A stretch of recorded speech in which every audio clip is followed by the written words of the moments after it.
Welcome to the Tech Egg. Don't get scrambled. Enjoy the video. You start by verifying network and system basics. Check Wi-Fi signal, prefer 5 GHz, and confirm the TV has the latest Sony firmware. Once done, reboot the modem and the TV to clear transient network states.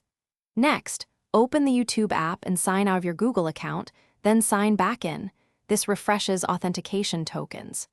Make sure the TV's date and time are accurate so secure connections succeed, and keep the remote and TV close during these first steps. Now you perform deeper maintenance to resolve persistent faults.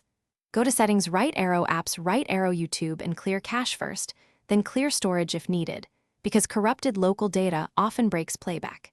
If that fails, uninstall app updates or remove and reinstall the app through the Play Store or Sony's app menu to restore a clean binary.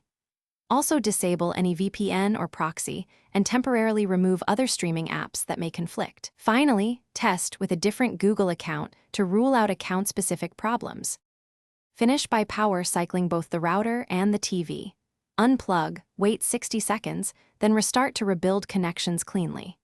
Make sure the TV system software is fully updated, repair the remote if misbehaving, and try casting from your phone to isolate the app versus device issue. If problems continue, record any error messages or codes and perform a factory reset of apps, not the whole TV, as a last resort. If that still fails, contact Sony or YouTube support with log.